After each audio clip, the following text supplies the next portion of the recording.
Yeah, I hope you're seeing a common thread on all of this prayer, protest, meet up. Probably the most important thing we can do is vote. So let's make that a goal for 2010.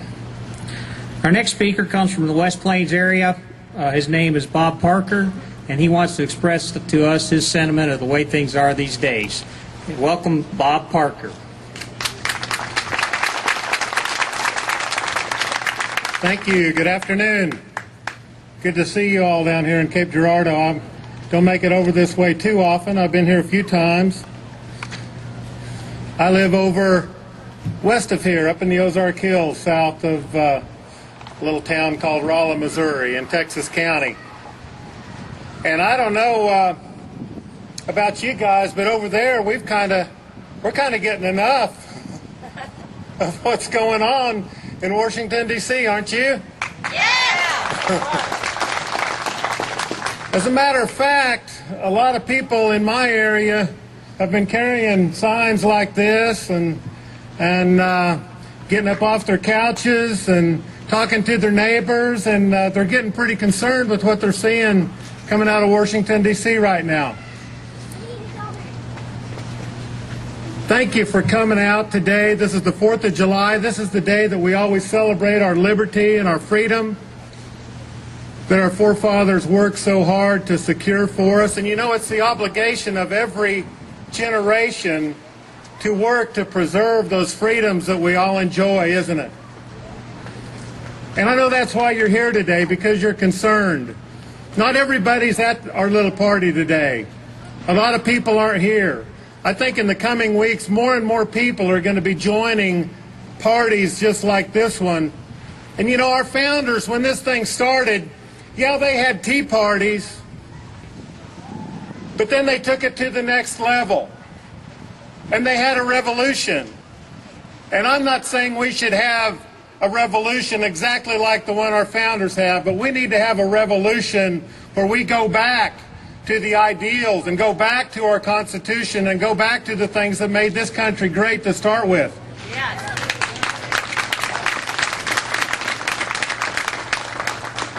Ladies and gentlemen, I'm 52 years old.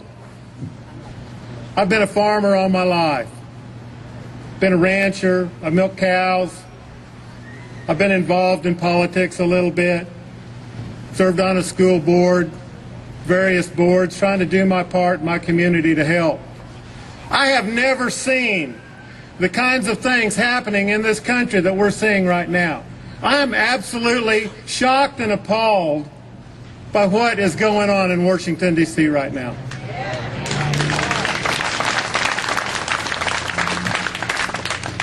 The veterans that are here today, would you please raise your hands, the veterans that are here? Give them a big round of applause. Thank you for what you've done, and thank you for your sacrifice. And I want to thank your families also for the sacrifices these families of these veterans and those that serve are making and have made. I have family members in the military, and I know how hard it is, and I know what you go through. And I think it's a shame that the promises that were made to you veterans are not being kept right now. I think that is a shame, and I think that should be changed. Another thing that has really bothered me, as a matter of fact, when this happened, I had a little party similar to this. I had a bailout protest rally in West Plains, and we had a group about this size come. And we protested the bailout because we felt like throwing $700 billion at a bunch of bankers and Wall Street people was just absolutely the wrong thing to do. Do you feel that way?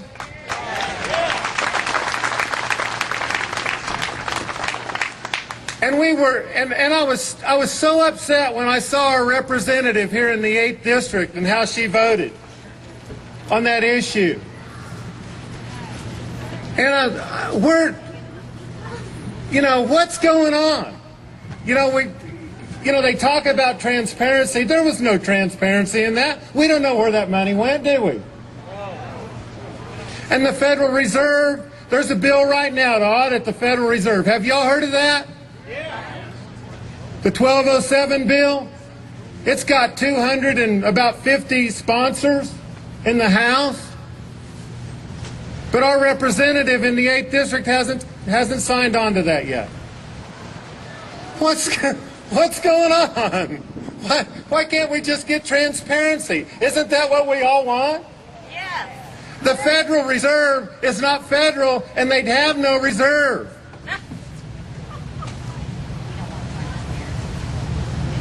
I'm getting tired of business as usual in Washington. I'm getting tired of vote after vote after vote. That is a violation of the Constitution of the United States. Haven't these people have sworn to uphold and defend the Constitution against all enemies, foreign and domestic? I don't think they've read the Constitution, do you?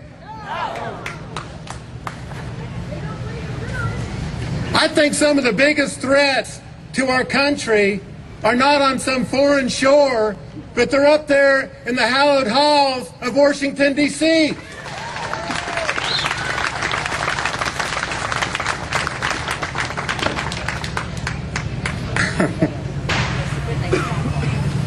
I think we need to stop abortion on demand. I think that's a disgrace to this country, and that's got to stop.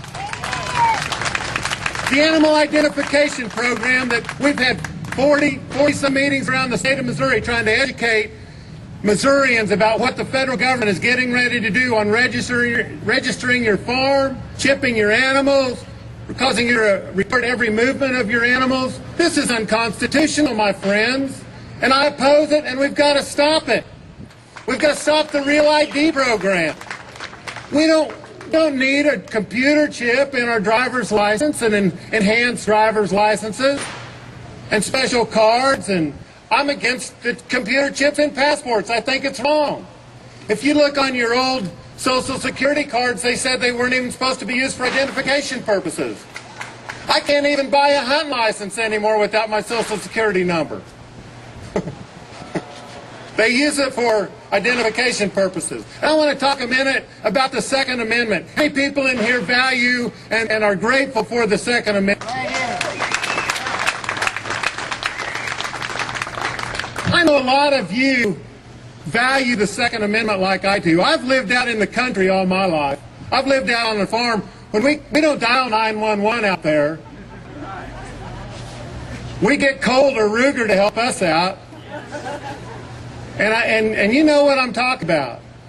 By the time law enforcement gets out to my ranch, all they're going to do is need a white piece of chalk to draw around the bodies. That's all they're going to need out there, and it's either going to be my body or it's going to be the other guy's body. But there won't be much left by the time they get there because it's going to be over. And I value the Second Amendment.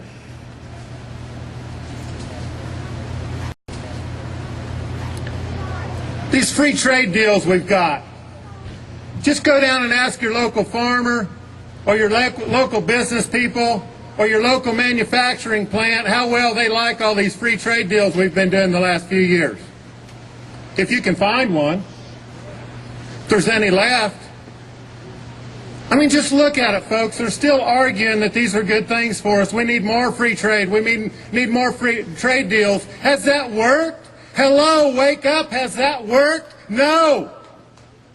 We need to protect our manufacturing jobs and our farmers and our good American jobs. You can't just lower all the barriers and let imports flood in and destroy our people that are producing these products. You can't do that. And they've done that. When they said 30 years ago that a service economy was what was going to be the economy that was going to run America in the future, 30 years ago I'm like, what, a service economy? You know, yeah, we need a service part of our economy, but we need manufacturing. We need agriculture. We need good jobs. You need any good jobs here in Cape Girardeau? We need good jobs over in Texas County and Wright County and Howe County. All over the 8th District we need jobs. I'm here today to announce that I'm forming an exploratory committee for the 8th District Congress. And I'm glad I was able to make that announcement here in Cape Girardeau.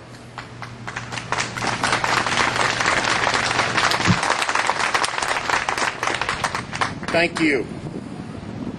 Folks, socialism never works. The ideals that our president is putting forth is an absolute disgrace to our founders and those that have gone before us, and we've got to rise up and we've got to stop this tyrannical government that's taking over and running everything that we have.